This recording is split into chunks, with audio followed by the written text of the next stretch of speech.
and good evening once again. Welcome to another edition of Branco Broadcast. I am Bob Branco, and with us this evening, back for a second time after a very good performance in July, we have with us once again Casandra Xavier of Boston.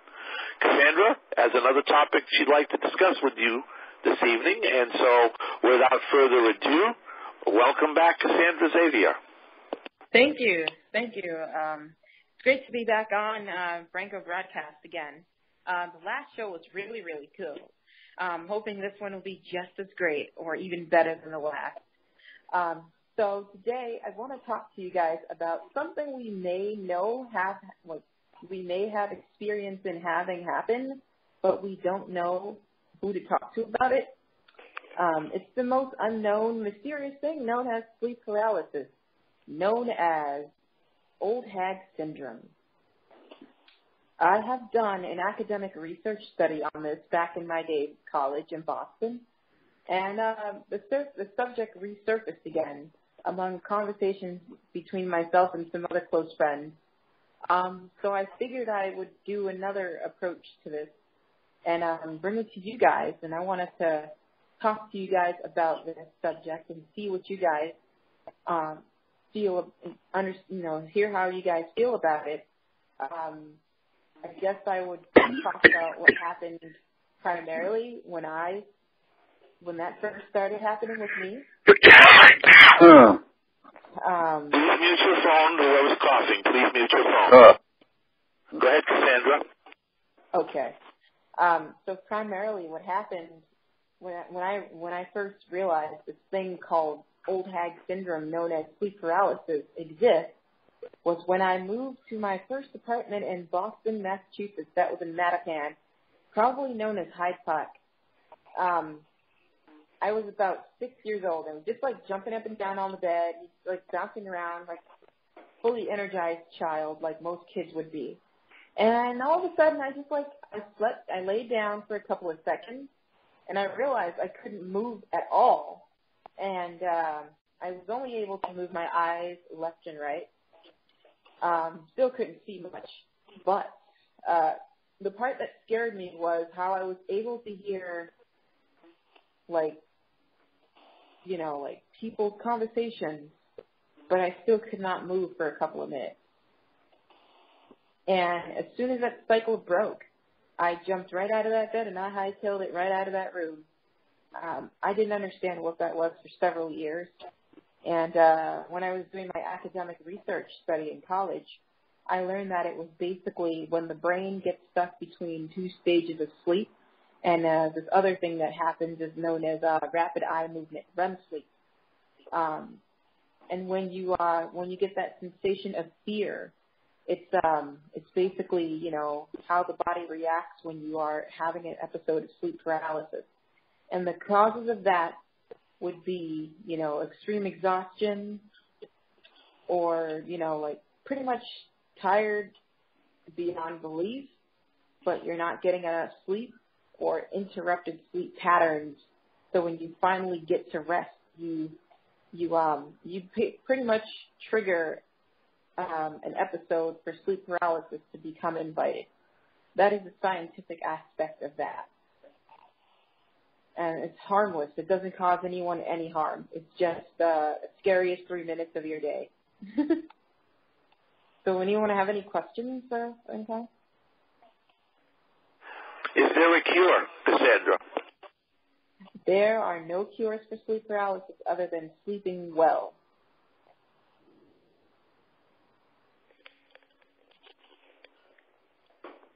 Is it related to non-24? Is it related to non-24? No. You can't control it then with medicine? Nope. It's something that happens to all human beings pretty much. Does it happen more with kids? Because when I was a kid, I used to get, when I read your article, it's like, oh, that's what happened to me when I was a kid. I'd have frozen moments, and I don't have them as much anymore, knock on wood, but when I was a kid, it was like, yeah, I'm awake, but I'm dreaming.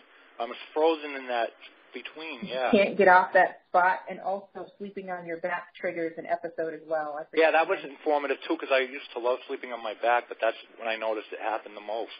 So now, but when you explain it in the article, I was like, oh, that's what that is. So I'm glad that that brought some clarity to that. So sleeping on your back triggers sleep paralysis, and being extremely tired and not sleeping well enough, or being interrupted from your sleep triggers episodes of sleep paralysis.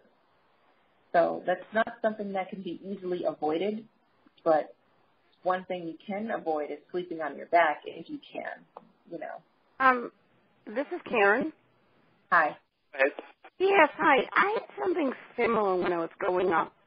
The only thing I can describe it as, I would have it if I was under stress. I wondered if it, you know, later when I was diagnosed with epilepsy, if it had anything to do with that. But somehow, I don't think so, because what you described as, you know, it would happen if I'd stay awake for a few hours and my sleep was interrupted, or it would happen if I was under stress, or yes, it would happen if I slept in my back sometimes. And what would happen is I'd hear voices. It would be like I'd be almost in a dream state. And I'd have these weird dreams as if something was tickling me or something. And then I'd wake myself out of it. And I found that if I moved enough, I'd go back into a regular sleep. And it has dissipated with age. It's dissipated. Oh, yes. When you get older, it goes in between young ages up until into your 60s, 60s to 70s. But if it goes on beyond that time, it can be related to other conditions that I may not have touched base on during my studies on sleep paralysis. Right. And I've seen CT scans of the brain, digital scans of how the brain reacts to sleep paralysis episodes. The brain looks like fireworks. It's like a firework because when that happens, the fluid around the spinal cord and the brain, actually the fluid around the brain slides down into the spinal cord area, and it disables physical movement so that you are not reenacting your dreams or nightmares. Usually nightmares in sleep paralysis episodes. Yeah. Yes. Casandra, yes. I just wanted to ask you, are you partially sighted or are you fully sighted or what? I am low partial since birth. But you can see enough to see what the brain looks like? Yes. It was on a large screen and I got up close. That sounds fascinating. Bob? Yeah, go right ahead, Don. Okay. I wasn't sure whether I was unmuted or not. Yeah, okay. Casandra, I've never experienced sleep paralysis, but I have experienced something that's pretty common. It's between being awake and being asleep. It's called the lucid state. Lucid dream? Right, yeah, and right before you go to sleep, you're suddenly awakened by a sudden jerk of your body. Yes. Yeah, and sometimes you hear a loud snapping sound. Yes. That's happened to me a few times. That's common. Has that ever happened? Yes, it is. I can attest to that. Oh, yeah.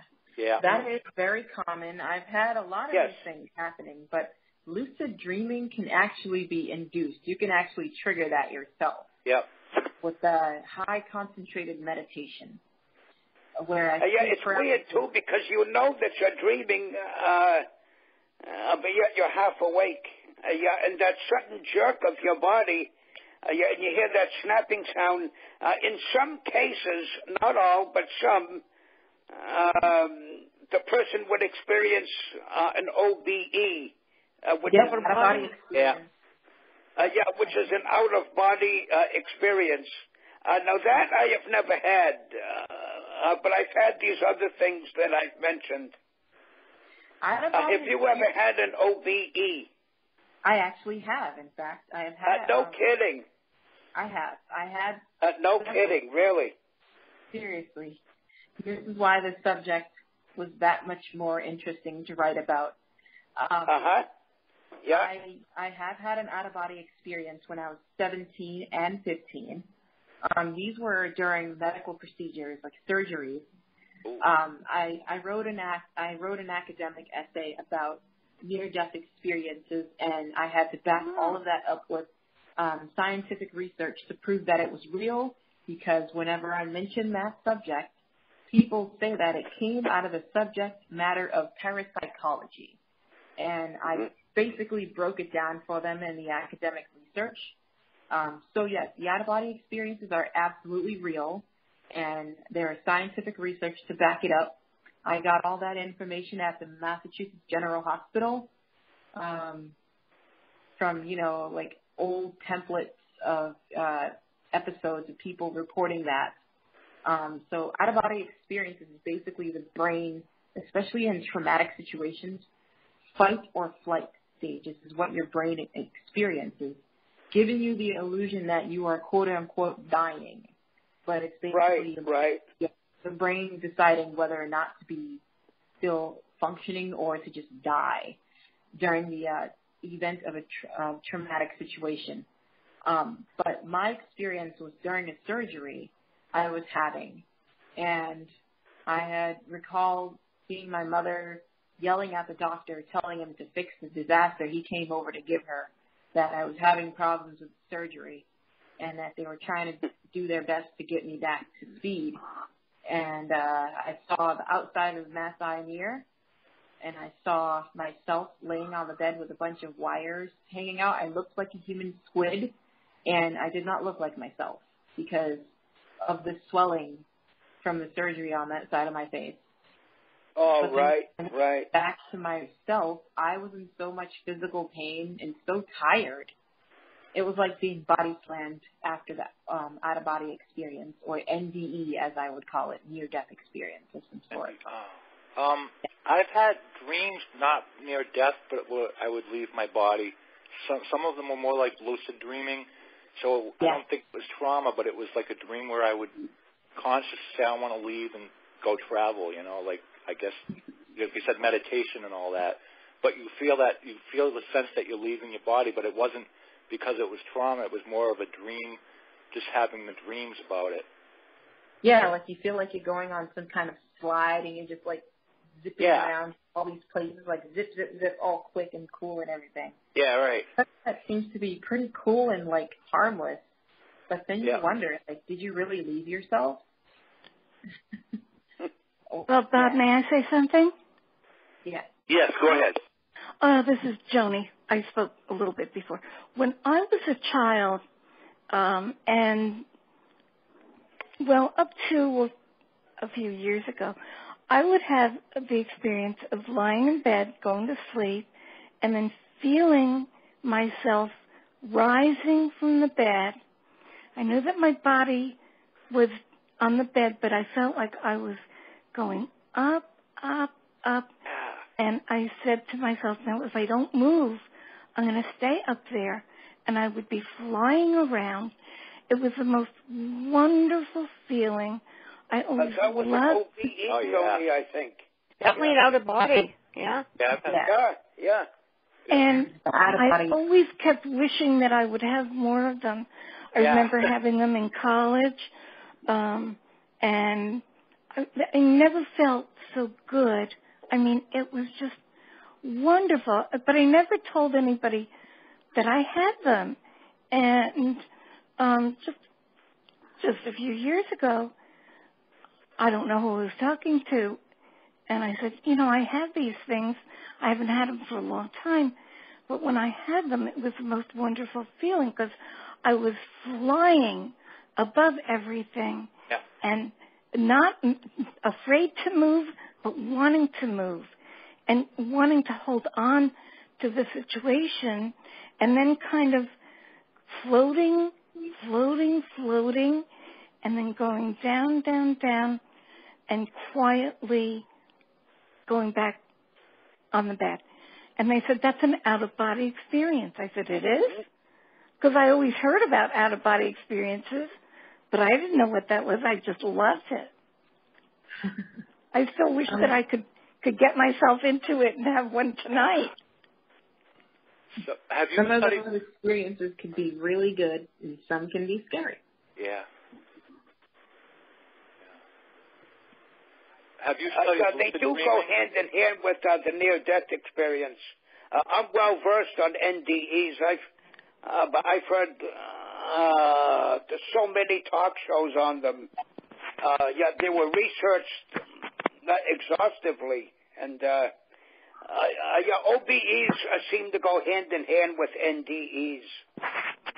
Definitely. Yes, they do. Yeah. I met a very renowned Native American surgeon, Dr. Lori Arvizo Alvord, at my college, and the best advice she said, the best suggestion she gave for folks that were going into surgery and were afraid that they would have those experiences again was that you never go into an operating room with negative feelings or negative thoughts. Oh, no. You always go in with a positive thought mindset. Yeah. Not think about anything negative at all. Because when you do that, you pretty much harbor some kind of negative vibes to go under with you. And that was the best piece of advice that Dr. Albert gave to me when I met her in person. Yeah. Have you studied lucid dreaming at all, Casandra? I've touched on it a little bit. Yeah. I know some of the psychologists don't believe in it, but I'd like to research that. It's a touchy subject, though, because when you go online and you look up stuff about lucid dreaming, you get a lot of people that don't have a lot of credible sources behind it. Oh, yeah. I'd have to... So it's always good to go with credible sources, as I've done during my... Yeah.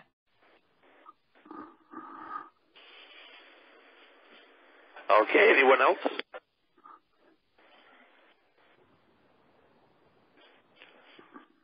Anyone else?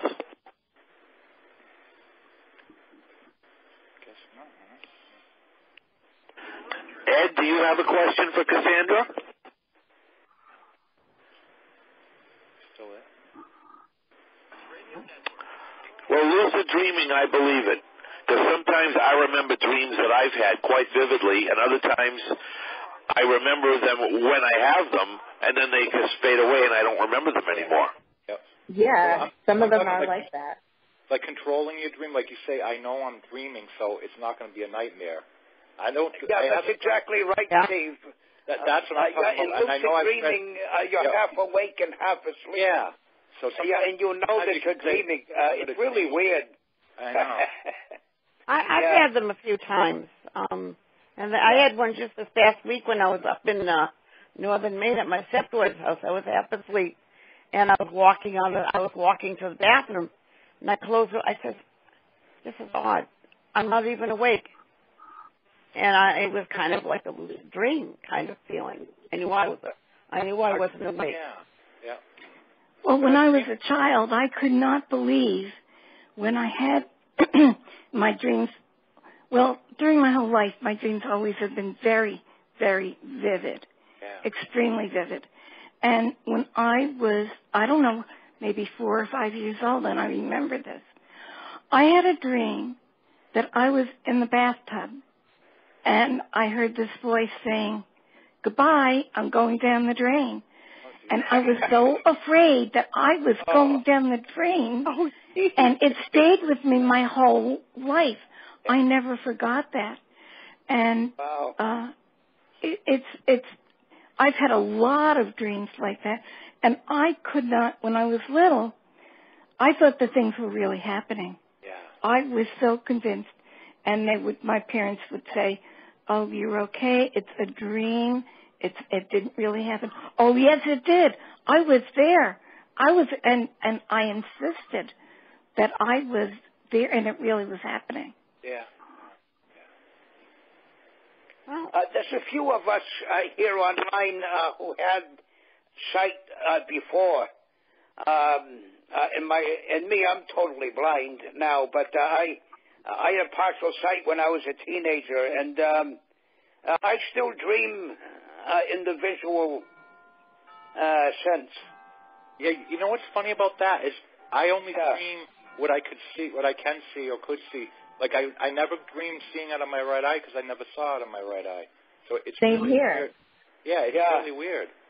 So I guess. And I'm totally blind, and I have never really seen anything in a dream, but I always know. It's like my regular life. I know where everything is. I know what's going on as far as, like, the visuals. I know that there's a stairwell in a place, or I know that I'm at a door and there are other people on the other side of the door. I know everything, but it's not through visual means because I've never seen. Mm-hmm. And the sighted people are always really fascinated about the way I dream. Nobody could ever figure out because sighted people see in their dreams, and we don't. But I hear, I smell, I taste. Yeah. I've had some of the best food in my dreams. Oh, know it. And I dream in color. I mean, people say, do you dream in color? It's like, yeah, why not? You know, if I could see color, I dream in color. Yeah, I do too, Steve. Yeah, you because I had, right? Yeah. because I had partial sight at one time. Yeah. So it makes a difference when you have sight. Yeah, it does, Joni. Yeah, it does. Yeah. Well, guys, I fell asleep without the mask, and it was another world just now. Dream. Well, no, it's you know, if you have that sleep apnea and you fall asleep more than 20 minutes. Right. So it's like I'm in another world. And when I wake up, I feel like I'm gonna use my mask for the first time tonight. Oh, you are? Yep. Did you get a full mask? It covers my nose and sort of down You to lower my chin, but it doesn't cover my chin. Okay. Oh, so you got the nose pillows, Joni? No, she got a full mask. No, she wouldn't. Small, because he said I have a small face. Yeah, you got to meet. Oh, okay. Okay, because there's several kinds of contraptions. I know. Yeah. Yeah, there's the full mask and there's the nose pillows. Yeah, there's so many different masks. I'll get back to you, Sandra, and ask you do you know if there is a physical danger to this problem that you described this evening? No. There are no physical dangers within sleep paralysis, except that only physical danger is when you wake up from the episode and you don't go to sleep. That leaves you furthermore sleep deprived. The reason I'm asking is because I've heard of a lot of sleep apnea cases, and I know that's not what we're talking about tonight. But sleep apnea, you've got to wear a mask a lot. There's a breathing issue if it's not addressed. So I didn't know whether this was another example of that. No.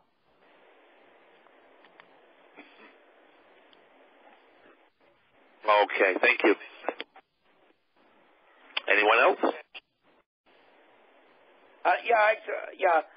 Don, go ahead. Do you still experience sleep paralysis from time to time nowadays? Yeah. I still get those episodes every now and then. It mainly happens, especially when I'm extremely exhausted. Oh, yeah. Or if I have one of those nights or a few days where sleep is really and I keep getting interrupted from my sleep, those episodes would trigger, especially if I go to take a nap during the day from being extremely tired earlier that morning. Yeah, it's likely to trigger an episode. Uh-huh. But I know it's not going to cause me any harm, so I just... no. I just disturb the 3-minute cycle. Basically, the best way to interrupt the cycle is to begin breathing deeply. Now, what happens during that episode is where your breathing is restricted because the muscles are controlled by your brain to, like, absolutely just totally relax themselves. It's like being in an episode of being forced to fall asleep. And breathing is restricted, even if you know you didn't sleep with anything on your chest. But for those 3 minutes, you are going to need to take as many deep breaths as you can. Mm-hmm. Now, what if you add pillows, when you go to sleep to an angle, like put yourself on 2 pillows? Yeah. Or 3, do you think that would make a difference? It wouldn't matter. In sleep paralysis, sometimes you can get them on your side, too. Oh, yeah, they get you on any angle you sleep on. Even if you're sitting up sleeping on a recliner, you can get it there, too. Huh.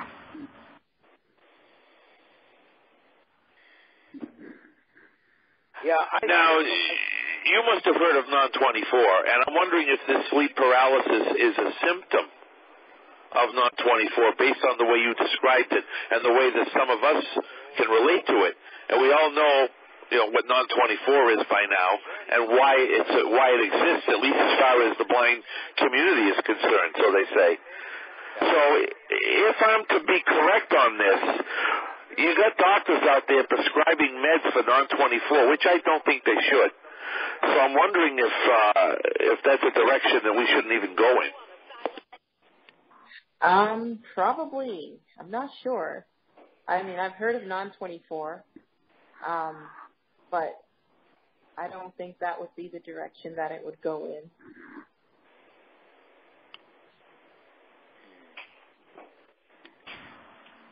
Because as far as non-24 is concerned, in my opinion, and I'm sure that others would disagree, I feel that that's something that if you can control it, you would be able to.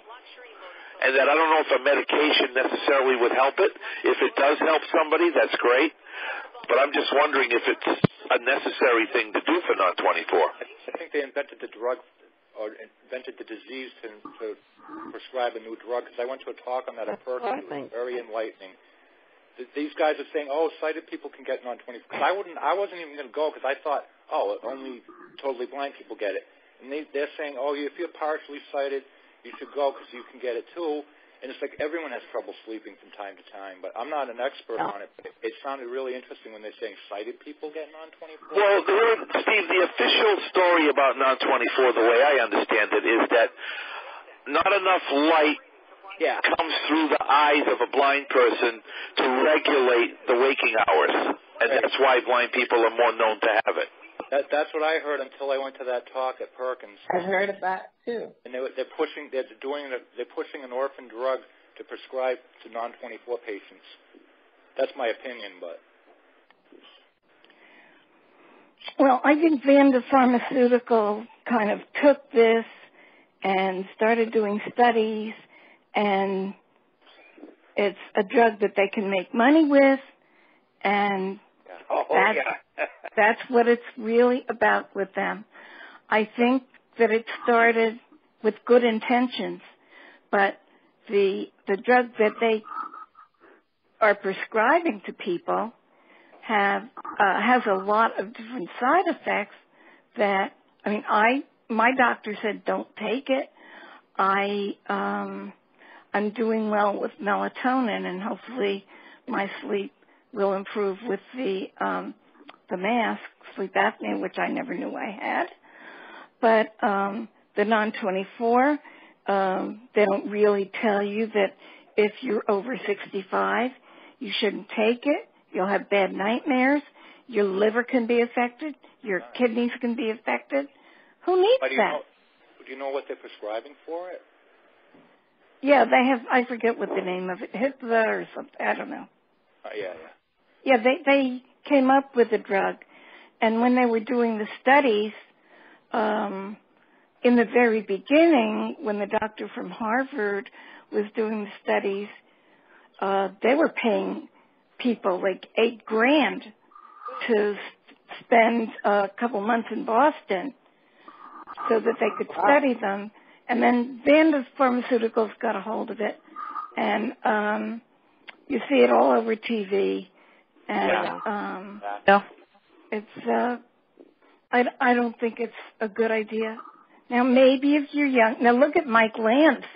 He was taking it, and he was having problems, but he kept going back to the doctors, and they said, take it. Keep on taking it. Wow. And it costs a lot of money. They don't give it to you. No. Yeah, and this is Lauren. I know that Audley took it for a while, and she had a lot of problems with it, and she went off it right away and went back to melatonin. And I've heard also that it can cause seizures. Oh, brother. Oh, brother, you don't want that. Oh, No. brother. Well, melatonin is kind of harmless. Yes. I think I'm taking 10 milligrams now every night. Mm-hmm. And sometimes it works, sometimes it doesn't. But it's an over-the-counter thing, and it's good. I mean, at least I can get to sleep, except on nights when I can't get to sleep. Mm-hmm. I mean, I never was diagnosed, but I know that I have non-24. Because I'd much rather sleep in the Audley day. does that too. She takes the melatonin, but that the medicine that they had recommended for could cause seizures. That was one of the side effects. I forgot about that being a side effect, but that's true. Mm-hmm. Sandra, I have a question for you. Are you still there? Yes. Okay. Has anybody ever approached you about doing a sleep study? No, I have not been asked about a sleep study. Because when I talked about it, and I said it doesn't happen very often, but I remember each time it does, mostly, it was just pretty much discounted as like, typical person who sometimes has problems with sleep, but most times can sleep okay through the night. Well, I think now they do sleep studies to find out if you have sleep apnea or not. Yeah, that's the biggest reason. But yeah. And it's not fun. It really is not fun. I had 2 of them, and because the first one they wanted to know some things, and the second one they wanted to know some other things. And It's pretty fun. It's just, you're in a strange bed in a strange room. Every time I stuck with wires too, Joni. Oh, yeah, there's all kinds. You're all wires, and they put this gel in your hair. Oh, yeah. And, oh, my God. I had to shampoo my hair 5 times the next morning to get all this gunk out of my hair. Oh, you mentioned a gel in the hair. I have dreadlocks. I can't have nothing in my hair like that. Nope. Well, then they couldn't do it because they hook up electrodes to your head. And I said, do you have to use all that gel? He said, well, it's not that much. He said, and you can get it out of your hair. Oh, yeah?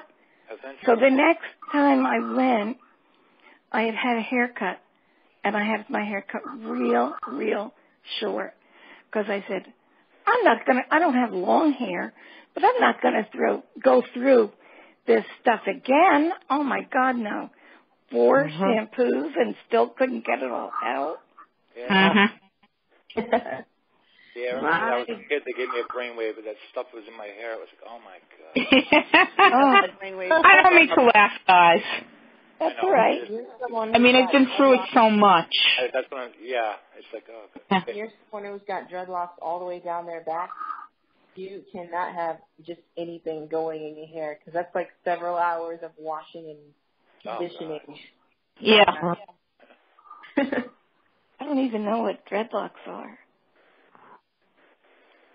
It's locked hair that just grows and you continue to like maintain and twist. You wash it like regular hair.